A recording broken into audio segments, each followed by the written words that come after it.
We all know farming has changed. With new and ever-advancing technologies, American farming and ranching doesn't look like it used to. Across the country, in operations big and small, we're making choices that help keep agriculture sustainable for your grandchildren and ours. Our values are the same. We grow crops and raise livestock and poultry so you can raise families that are happy and healthy. And thanks to innovations in agriculture, we're feeding more people with fewer resources. With innovation come questions, and we're here with answers. So let's talk.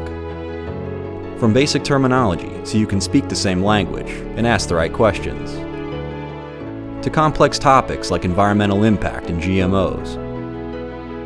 Food dialogues exist to provide answers to your questions about food, straight from the people who produce it. So get to know who we are, how we work, and why we love what we do.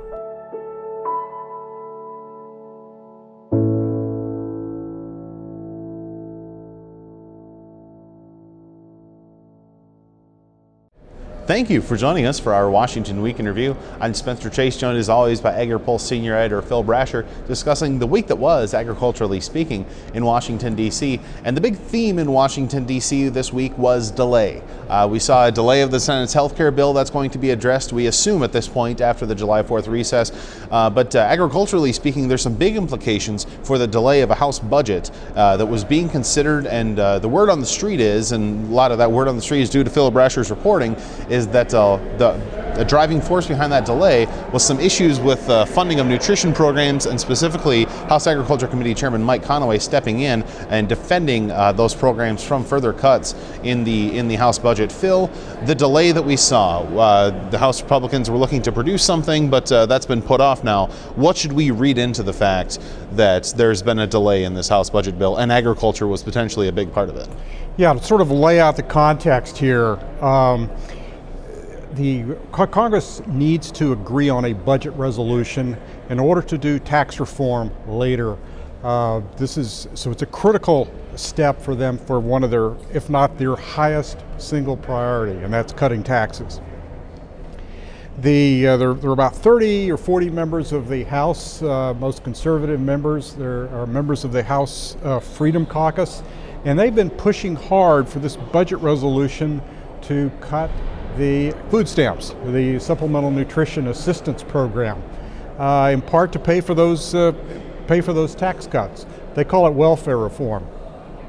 This has huge implications for the Farm Bill, Spencer, because if you make a deep cut in food stamps, if you require the agriculture committees to do that, then it could just make a Farm Bill impossible to pass. Mike Conaway, as you mentioned, the chairman of the House Agriculture Committee, he knows that. He knows that this could put the Farm Bill in real peril, and has been fighting back hard, pushing back very hard on this cut. And Phil, we hear often that agriculture policy, and specifically farm bills, are the result of an urban and rural coalition, and the nutrition programs are often seen as the urban side of that urban and rural coalition. But here we have a lawmaker, chair of the Agriculture Committee, chair of making sure that a lot of these farm programs are protected and authorized, going to bat for nutrition programs, which still fall under his jurisdiction. But it's pretty rare to see someone in the majority, in this particular case being the GOP, fighting for nutrition funding, but that's what we're seeing here. Yes, exactly. The benefit to the ag community, to this coalition, is that it brings along urban lawmakers, it brings along Democrats for whom the food stamps, SNAP, is a very high priority. In this case, what we're seeing is the Republican chairman of the House Agriculture Committee going to bat for nutrition programs in order to keep this coalition together, in order to pass a farm bill. So if your highest priority in the farm bill is SNAP, is nutrition assistance, you're seeing a prominent, powerful Republican going to bat to you. And I'm not sure that would happen if food stamps and SNAP are not tied to the Farm Bill.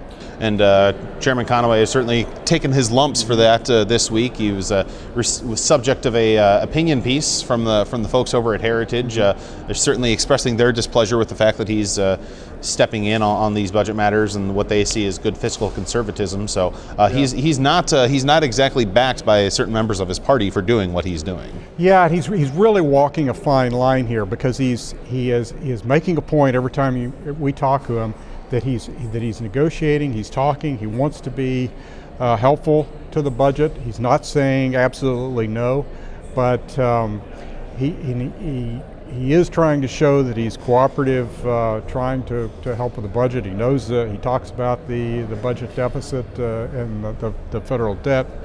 Yes, we need to address that. So it's a very fine line that he's having to walk here. Mm-hmm. Shifting gears, but still staying within the realm of funding issues, we saw several weeks and months ago, we've seen White House funding priorities through a budget very, very much maligned in agricultural circles. A lot of folks not fans of cuts to things like research, things like food aid internationally. But this week, we've seen comments from lawmakers, we've seen comments from cabinet secretaries about what they think about this budget. This is the first week we've seen legislative text put to black and white paper about really what they plan to do in Congress about actual funding levels as a result or as a response to that budget. Phil, we saw the House Appropriations Ag Subcommittee as well as Energy and Water Subcommittees, specifically the House Ag Subcommittee, talking quite a bit about what they want to do funding-wise and advancing a bill to the full committee. Right, they actually put it on paper. They brought out their bill to fund USDA, FDA, and the Commodity Futures Trading Commission for fiscal 2018. That's the budget year that starts October 1st. So we actually have in paper their response to the White House budget, and pretty much down the line rejected those key proposals to cut research, to cut rural development, eliminate some rural development programs altogether, and to eliminate international food aid. There are a number of cuts. The overall bill is a reduction of almost $1 billion off of about $21 billion. Still, this is a loud message, very loud message, strong message, rejecting key parts of the White House budget. And Phil, it's an important point that you just made there. This lawmakers, the budget that came out of the Agri-Appropriations Subcommittee, there's not as big of cuts as the Trump administration proposed, but there's still cuts.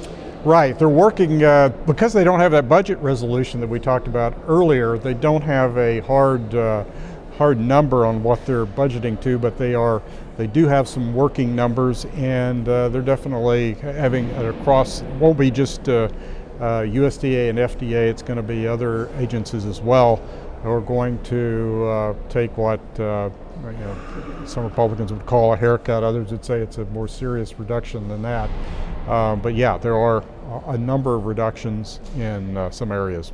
So with that, lawmakers head into the July 4th recess. A lot of things left on their plates when they return to Washington. A lot of questions that they will likely be answering when they are out amongst their districts here over the next week. But as we sit here and record this on a Thursday afternoon, Congress will be adjourning and heading back home with, from the administration, no nominations for some sub-cabinet agencies at the Department of Agriculture, no volume levels for the renewable fuel standard at the Environmental Protection Agency. So still some things left to do to keep folks busy when they return here in July.